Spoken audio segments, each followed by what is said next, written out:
Nandyan ngayon, sabihin nyo, ay salamat. Shout out sa aking mga mahal sa buhay. Sabihin nyo. Kasi ito na last part na to. Paalis na kami. Itong pinaka-part ni Mr. Sam. Na itong part na to, marami kaming matutunan.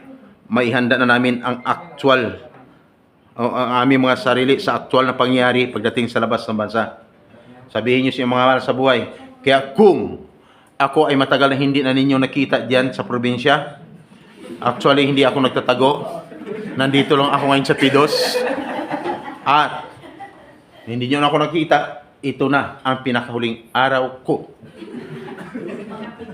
na magpidos. Sunod dito ay flight na. Wala akong sinabing masama, tama? Kaya gutuman kami ngayon.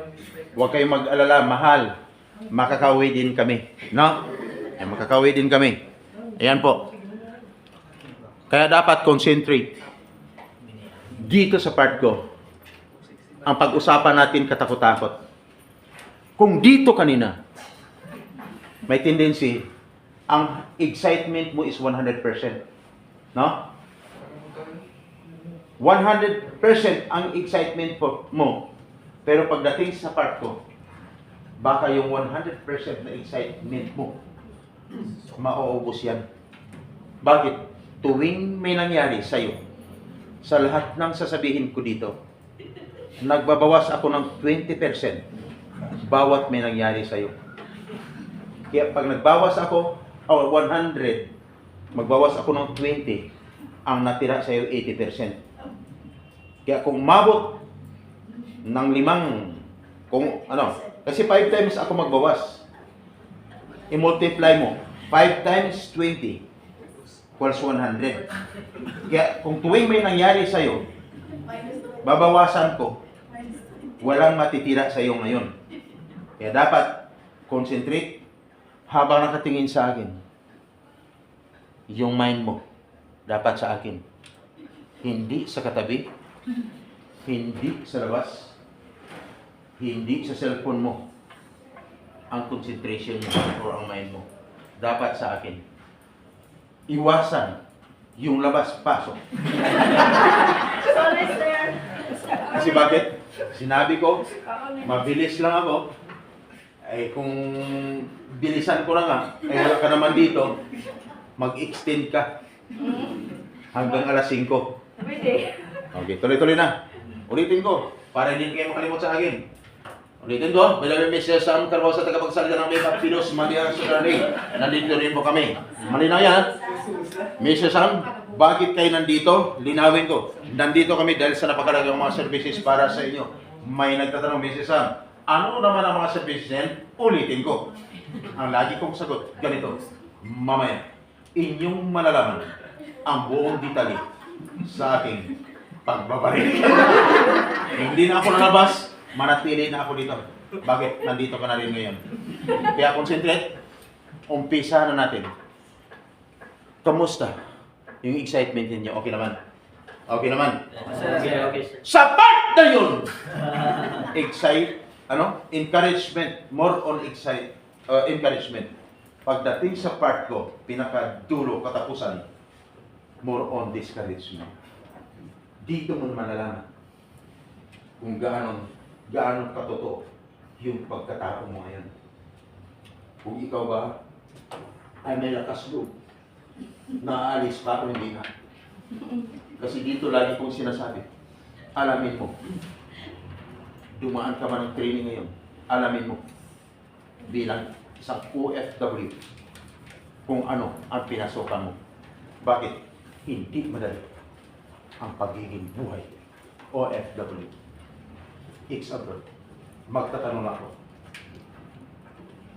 Ex-abroad ha? Ex-abroad, taas nga mga kamay kayo. Ang sagot nyo sa akin, either masarap lang o hindi. Kasi ang itanong ko ngayon, OFW, masarap buhay, OFW hindi. Sagot, ex-abroad. Masarap po hindi. Ulitin ko. First timer, taas yung mga kamay. Thank you. Thank you. Ex-abroad, taas yung mga kamay ulit. Thank you. Direct to the point. Ang sagot nyo, either masarap lang or hindi. Ang tanong ko ito, isigaw nyo ex-abroad. Ex-abroad, yung totoong nangyari sa labas ng bansa, sa buhay OFW. Hindi po. Wala akong sinabi. ang tanong, masarap buhay OFW, ex-abroad o hindi? Kita nyo, nagbago. First timer, ang sagot ng mga ex-abroad, hindi po. Hindi. Hindi. First timer, ano ang pumasok sa isipan niya? Di ba? Sabi ng iba dyan, ha? Ganun ba? Bakit pa kami pinapidos? Tama, no? Okay. Bakit sinabi na hindi masarap? First timer ka ba, ma'am? Naranasan mo na ba ang buhay na masarap o hindi? Lahat. Naranasan mo na? O sige, hindi ko tingnan kung kumain ka o hindi. Dito lang ako magtanong mo. Naranasan mo na ba? Yung sobrang hirap, sobrang sakit ang buhay. Naranasan mo na ba?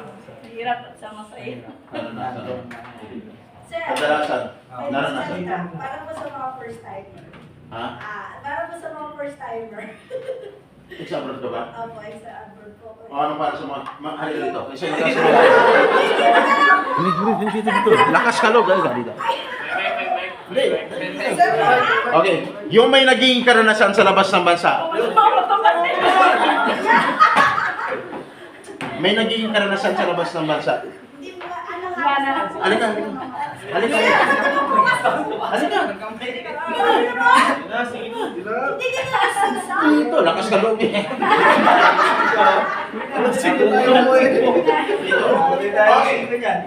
Sino may naging karanasan dito na hindi medyo masarap, no? At medyo gustuhin niya mang umuwi ng Pilipinas. Masarap at hindi. May naging karanasan sa labas ng bansa. Yung nagkaroon ng karanasan na hindi maganda sa labas ng bansa. Halika ma'am dito, ma'am. Para saglit lang to. Kasi pag nagpa-share ako, mas lalong napaigsi yung oras ko. Hindi, para lang sa akin kasi, ex-abroad ako sa Singapore, 10 years. Siguro may mga ex-abroad din dito. I'd like to ate. Sa mga first-timer, 3 minutes lang ha. sa mga first-timer, meron mangyayari sa inyo, ma-homesick kayo, gano'n. Pero, labanan nyo lang din yun kasi wala naman kayong ibang kakampi doon kundi sarili nyo lang eh. Although kung may kasama kayong mga Pilipino or Pilipina, okay lang. Kasi may makakausap kayo. Pero para sa amin kasi mga OFW na domestic helper na talagang sa bahay lang, doon kami nakaka-experience ng mga homesick, iiyak ka, pupunta ka sa CR, doon kayo iiyak. Pero labanan yun, siguro mga isang buwan lang naman yun. Kasi sa akin kasi na-experience ako nun. Tapos, yun sa experience ko kasi, naka-experience ako talaga ng isersam na. Sige. Na-experience din ako na. Hinga mo yung babae na yun. Yung last na kontrata ko, doon ako naka-experience na pati sa room ko may CCTV. Yun nang dapat, aware kayo doon. Tapos dapat pati mga passport nyo, hawak nyo. Huwag nyo ibibigay sa employer nyo. Yun lang. Tapos, tatagan nyo ng loob nyo kasi sa abroad, hindi masarap. Mahirap talaga. Sobrang hirap. Pero, kung talagang gusto nyo mag-abroad, kailangan buo loob nyo. Kasi ako talaga, noon, first time ko talaga. Sobra talagang umiyak ako, ganito, ganyan. Pero kinaya ko yun for... Sabi mo, isipin mo, kakayanin ko kaya yung mag 10 years ako dito. Kakayanin yun kasi ginusto nyo magaling mag-abroad eh. Diba? So, para sa mga first-timer na walang kasamang Pilipino or Pilipina, solo sa bahay, mga domestic, mga like, sa amin helper, tatagan nyo lang loob nyo. Tapos, huwag kayong mahihiya sa amo nyo na magsabi kasi kailangan nyo makipag-communicate sa amo nyo. Hindi nyo sasarilinin kasi mababaliw kayo. Iiyak at iiyak kayo. Yun lang. Basta tatagan nyo lang kasi lahat naman tayo, hindi tayo dadaan sa process ng madali. Lahat tayo dadaan sa mas mahirap palalo sa first timer. Kaya para sa mga first timer, go for it. Kaya yan. Kasi kinaya nga din namin lahat yan. Di ba? So, ayun. Wala ka naman karanasan, ma'am. Thank you, ma'am. Thank you. Okay. Thank you, Sir Sam. Wala siya naging karanasan na minamaltrato. Wala naman. Wala naman. Pero ang iba, mayroong naging karanasan, minamaltrato, sinasaktan ng employer, pinapahirapan, halos kulang sa pahinga, no? Kulang ang sahod, tapos kulang sa tulog. Akala isang bahay, 5 bahay, hanggang 5 palapag, no? Sa mga skilled workers naman, akala itong company, hindi naman. Akala itong posisyon niya, hindi naman nasusunod. Iba't ibang mga pagsubok pagdating sa labas ng bansa, nakakaharapin. Katulad ng sinabi kanina, hindi ka lang nabutan sa mga newcomers na ipaliwanag ng bitso niya. Kaya dapat maging handa kayo. Kaya kayo nandito, para marami kayong matutunan at oras na may problema, may apply niyo sa inyong mga sarili. Hindi madali. Ulitin ko, ang pagiging buhay ko, FW pagdating sa labas ng bansa. Ang problema, pagdating sa labas ng bansa, walang pinipili. Kahit sino ka, papa first timer, ex-abroad, professional o non-professional, pag may problema talaga magka-problema. Kaya dapat maging handa ka. Hindi mo alam kung sino yun. Hindi mo alam kung ikaw yun. Pero dapat ihanda mo sa sarili mo. Bakit? Sayang ang pagpidos mo ngayon. Na nandito ka na, sertifikado ka na, ilang oras lang ang seminar mo, may certificate ka na. Nung mag-aral ka lang elementary hanggang 6 years, bago ka magkaroon ng diploma. Pero dito, ilang oras lang, may diploma ka na, makapagtrabaho ka na. Pero ang tanong, sure ka na ba sa iyong pag-alis ngayon?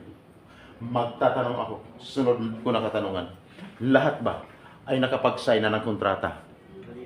Sino ang nakapag-sign na ng kontrata? Taas yung mga kamay. Nakapag-sign lang ng kontrata. Okay.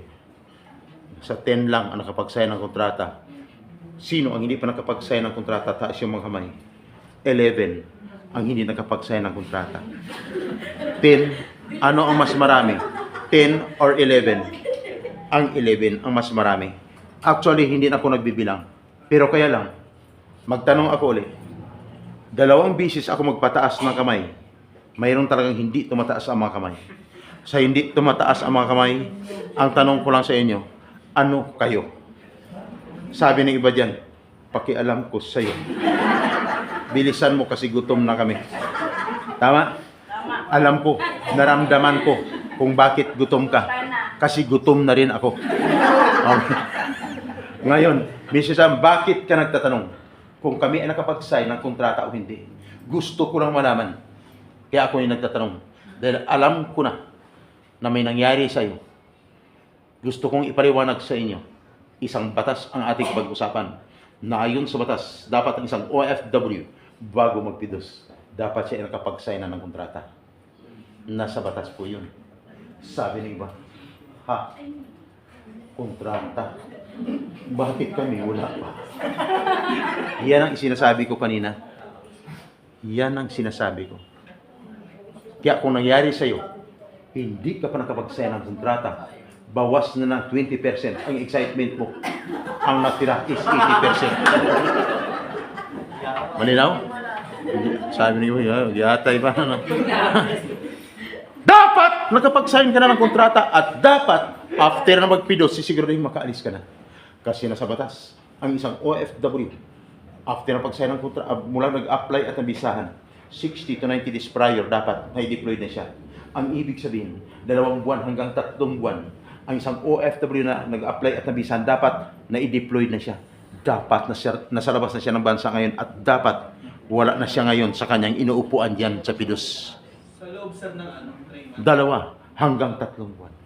Sabi ni iba, bakit kami 10 months na nandito pa rin? May ibig sabihin, another 20% ang ibabawas ko sa iyo. Ang natira is 60%. At dapat, bakit siya kailangan makaalis? Kasi hindi ka lang nakapag-sign ng kontrata, hindi ka lang nakapagpidos, ang iba nakapagbayad na ng placement fee. Sabi ng iba, oo nga. Ang tanong, pag nagbayad ka ng placement fee, ang salary mo is 20,000, magkano dapat ang maging placement fee? Dapat equivalent of 1 month salary. Sabi ng iba, 1 month salary. Bakit sa akin? Sobrang laki.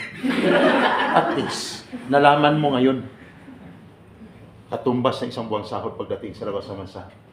Kaya kung nangyari sa iyo, may ibig sabihin, another 20% na naman ang ibabawas ko sa iyo. Ang natira ay 40%.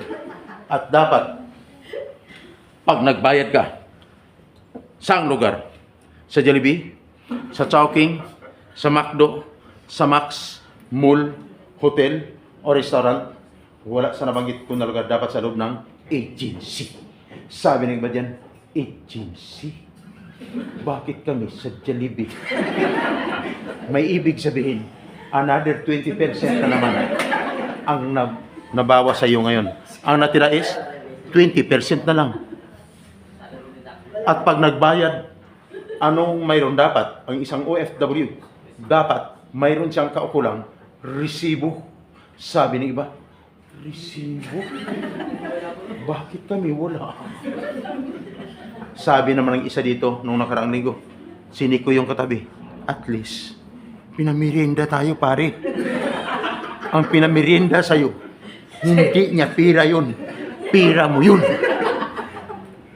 Kaya kung nangyari sa'yo, another 20% ang ibabawas ko, ubos na ang excitement mo. Kaya kadalasan, pagdating sa part na to, ang iba, tahimik lang. Habang nagsasalita ako, pusang lumalabas, hindi pa lang nagpapaalam. Yung pala, paglabas, tatawag, akala mo magsisiyan, yung pala tatawag na doon sa nag-recruit sa kanya. Bakit ginawa mo ito sa akin? Parang nawala na siya sa sarili. Tumatawag na pala. Ang iba hindi naman lumalabas. Kunyari, nakaupo dyan, hindi mamapigilan, nagtitik siya. Siya kayo ngayon. No? Ang iba, tuwang-tuwa. Akala okay na. Nandito sa loob ng pidos. Ano ba to? Ano ba to? May naghintay pa naman sa akin sa baba. Yung naghintay, sino? Yung bumibiktima sa kanya. Ingat guys. Guys, ingay. Uso yan na yun. Sana yung nangyari sa 12 teachers, huwag mangyari sa inyo. Nag-apply papuntang Japan. Ang sahod, 150,000.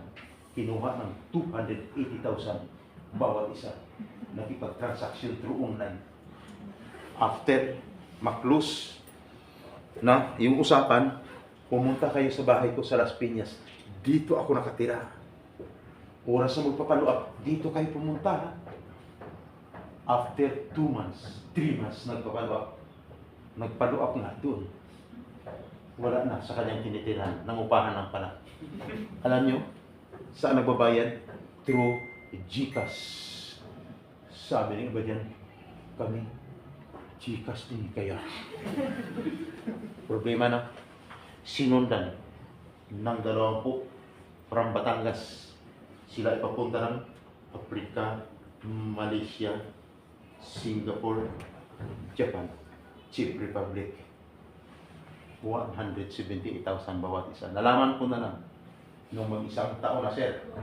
Naalala ko po kayo. Sana matulungan nyo kami maibalik yung pera namin. Hindi ako ang kumuha ng pera. Ang kumuha ng pera. Wala ko naalala. Dapat mag-ingat. Walang tigil. Guys, normal lang yan. Kahit sa'yo nangyari ngayon, magdasal ka na lang. Ganito. Lahat ng problema may solusyon. Nangyari man sa inyo, kasi ang iba dyan, ginagamit ang pangalan ng agency. Sige, pagkatapos ito, magpidos ka ha. May certificate ka na after ng pagpidos. May certificate ka na, balik ka sa akin ha. Hintayin kita dito sa labas ha. Dagdagan mong binayad mo sa akin ha. Ingat ha.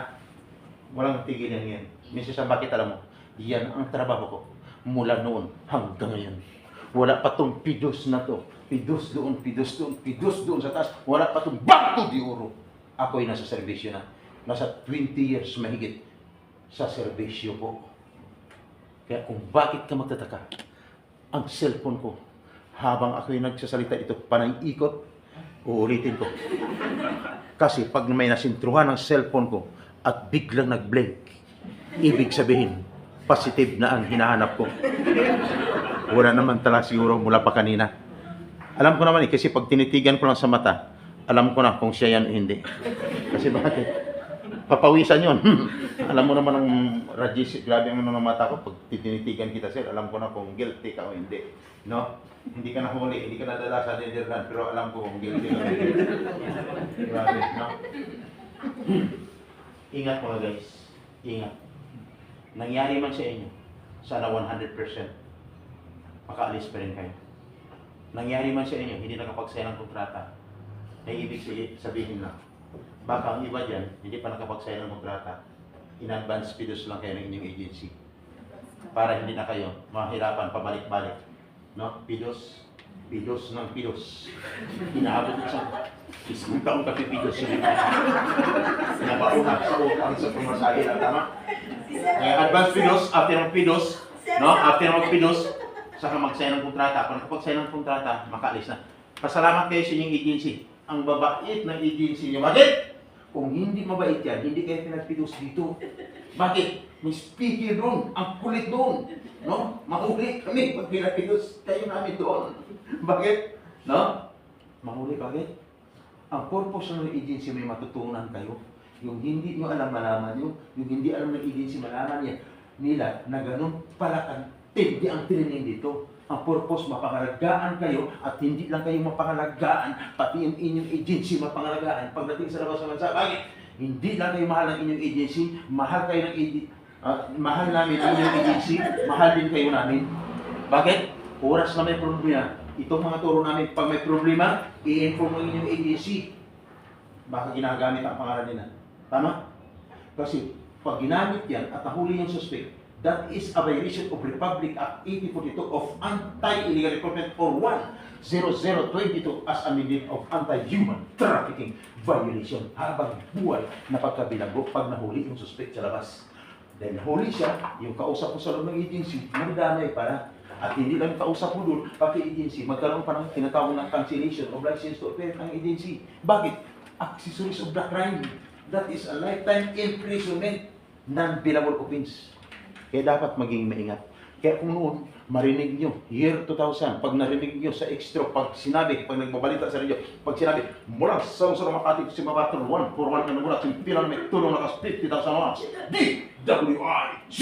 Ako po yan. Sa isang radyo, pag narinig nyo, mula sa Lungsod ng Manila, ito ang RSUs sa Mikrabasa, ang nagbilingod sa pagbabalita. Ako rin po yun. Sa isang dyaryo, ako si kaagapay natin. Sa isang dyaryo, ako si Latigo ng Bayan. Akala nila, ano po sir, akala nila tanod ko, kasi nakasalito ko lagi, no? Mr. Sam, gaano ka totoong sinasabi mo? Eto po. Nanonood ba kayo ng YouTube channel? Mga YouTube, nanonood ba kayo? Kung kanina may pinapicturean ako dito, ito, ipa-search ko sa inyo, yung Kaagapay ECTV. Kaagapay. Lumaylo ako sa radyo, sa dyaryo, ipinagpatuloy ko ang aking YouTube channel, ang Kaagapay ECTV. Search, Kaagapay, space. Patapos na ako, ECTV. 5 minutes na lang, at 5 minutes na lang, tapos na tayo.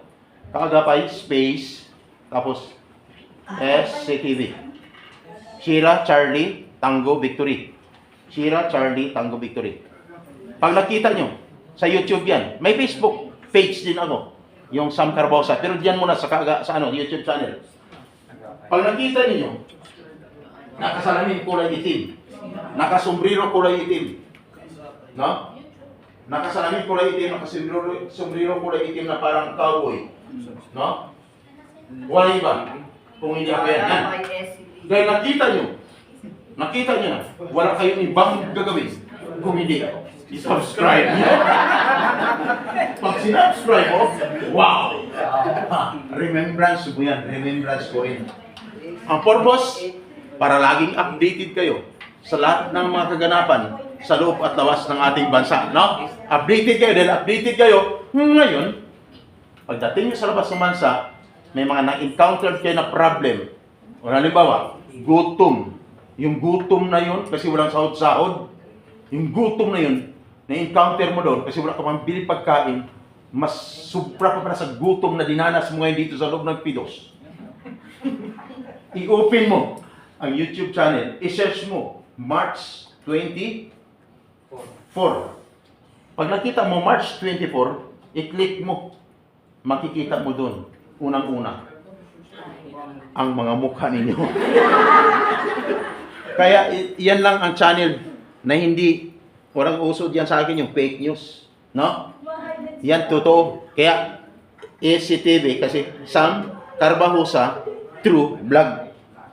Wala, hindi ko sumasabay sa mga fake news para lang magka-viral ng viral.